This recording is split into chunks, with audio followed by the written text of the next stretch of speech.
Hello everyone. Today we will discuss the topic cost. We will just discuss the headings of this topic, means framework of this chapter.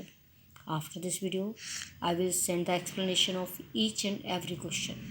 Now, first of all, we will discuss which type of points we will explain or learn in this chapter. There are different type of cost. Cost बड़ी तरह की होती है, लेकिन हम इस chapter में कितनी तरह की कोस्ट को डिस्कस करेंगे. This is a flow chart. Right, real cost, opportunity cost, explicit cost, implicit cost, money cost, private cost, social cost, selling coast.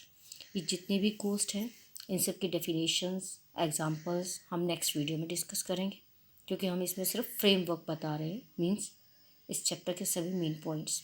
इसके बाद टोटल कोस्ट, जिसे हम मेंशन करते हैं TC की फॉर्म में, total fixed cost, that is also mention TFC और FC.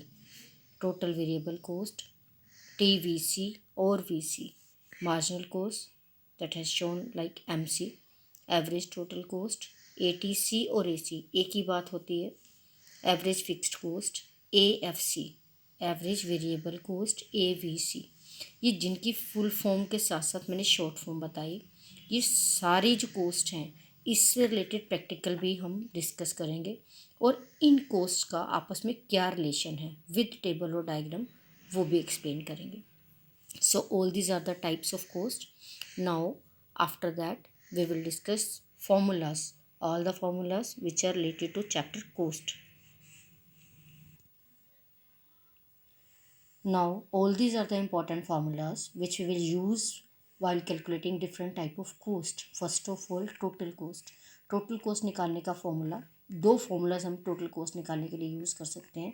जब हमारे पास फिक्स्ड कोस्ट और वेरिएबल कोस्ट दी हो, इनको प्लस करके हमारे पास टोटल कोस्ट आ जाती है. मान लीजिए पेपर में हमारे पास ना फिक्स्ड कोस्ट है ना वेरिएबल कोस्ट है, हमारे पास एवरेज कोस्ट है. तब टोटल कोस्ट निकालने के लिए हम कौन सा फॉर्मूला यूज़ करेंगे? दिस वन, AC इंटू क्यू. AC एवरेज कोस्ट, जो हम पहले आपको बता चुके हैं. Next, total fixed cost. Total fixed cost कैसे निकाली जाती है? टोटल फिक्स्ड कोस्ट निकालने का फॉर्मूला होता है total cost minus total variable cost. जब टोटल कोस्ट और वेरिएबल कोस्ट दी हो, तो टोटल कोस्ट में से वेरिएबल कोस्ट को माइनस कर देंगे, फिक्स्ड कोस्ट हमारे पास आ जाती है. लेकिन अगर टोटल कोस्ट और वेरिएबल कोस्ट आपको क्वेश्चन में नहीं दी, न्यूमेरिकल में आपको एवरेज फिक्स्ड कोस्ट दी है, तो आप क्या करोगे? एवरेज फिक्स्ड कोस्ट को क्वांटिटी से, या जिसे हम कह देते हैं आउटपुट से भी निकाल सकते हैं.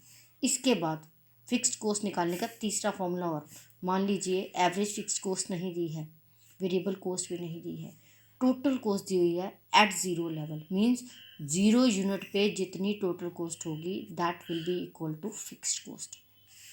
Next, total variable cost. इसको निकालने के भी तीन फॉर्मूलाज. जब हमारे पास टोटल कोस्ट हो, फिक्स्ड कोस्ट हो, टोटल कोस्ट में से फिक्स्ड कोस्ट को माइनस करेंगे तो हमारे पास वेरिएबल कोस्ट आ जाती है. मान लीजिए हमारे पास फिक्स्ड कोस्ट नहीं है, हमारे पास एवरेज वेरिएबल कोस्ट है, तो वेरिएबल कोस्ट कैसे निकालेंगे? एवरेज वेरिएबल कोस्ट को क्वांटिटी से मल्टीप्लाई कर देंगे, या जिसे हम आउटपुट भी कहते हैं. और इसको निकालने का तीसरा formula, marginal cost N minus marginal cost N plus one.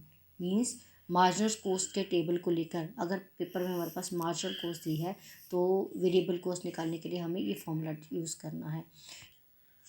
ये सारे फॉर्मूलाज मैं इसलिए एक्सप्लेन कर रही हूँ कि वेरिएबल कोस्ट निकालने के तीन मेथड्स हैं. आपको पेपर में कौन सा यूज़ करना है या प्रैक्टिस करते वक्त कौन सा यूज़ करना है, it depend on the questions, कि आपके पास पेपर में कौन सा वैल्यू दिया हुआ है और किस फॉर्मूले को आप अप्लाई करोगे. इसीलिए जितने फॉर्मूलाज हैं वो सारे मैंने इस वीडियो में आपको बता दिए हैं.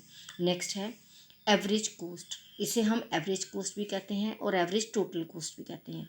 We will mention it. Average cost means AC, या एवरेज टोटल कोस्ट ATC, एक ही बात है. अगर हमें एवरेज कोस्ट निकालनी है, इसको निकालने के भी दो मेथड्स. अब इट डिपेंड्स कि क्वेश्चन में किस तरह से आता है. एवरेज कोस्ट निकालने का formula average fixed cost plus average variable cost. जब ये दो टेबल दिए हों तो इन दोनों को प्लस करके हम एवरेज कोस्ट निकालते हैं. पर लेकिन अगर ये दो टेबल ना दिए हों, हमारे पास टोटल कोस्ट दी हो, तो हम ये वाला फॉर्मूला यूज़ नहीं करेंगे. कौन सा फॉर्मूला यूज़ होगा? ये वाला. एवरेज कोस्ट कैसे कैलकुलेट होगी? Total cost divided by quantity. Now as usual, average fixed cost, that is average total cost minus average variable cost. अगर ये दोनों चीज़ें मेंशन नहीं हैं, तो एवरेज फिक्स कॉस्ट निकालने के लिए फिक्स कॉस्ट को क्वांटिटी से डिवाइड कर देंगे। उसी तरह से next formulas average variable cost, इसके भी दो फार्मूलाज हैं एवरेज वेरिएबल कॉस्ट निकालने के, या तो एवरेज टोटल कॉस्ट में से फिक्स कॉस्ट को माइनस कर देंगे या वेरिएबल कॉस्ट को यूनिट से डिवाइड कर देंगे। ये दोनों फार्मूला यूज़ होते हैं। It depends on the question कि आपको कौन सा फार्मूला यूज़ करना है, आपके पास कौन सी वैल्यू दी गई है। उसी तरह मार्जिनल कॉस्ट निकालने के लिए टोटल वेरिएबल कॉस्ट और टोटल कॉस्ट दोनों में से मार्जिनल कॉस्ट निकाली जा सकती है। इसके निकालने के 4 मेथड्स हैं, 1, 2, 3 और 4। डेल्टा टीवीसी का मतलब होता है, डेल्टा का मतलब होता है चेंज इन वेरिएबल कॉस्ट और चेंज इन क्वांटिटी। इनका जो चेंज है उसको जब हम डिवाइड कर देते हैं then we can find out the value of marginal cost. All these formulas will be used while calculating cost. You must note down all these formulas, and in my next lecture we will discuss how we will solve the numerical that is related to cost. Keep watching.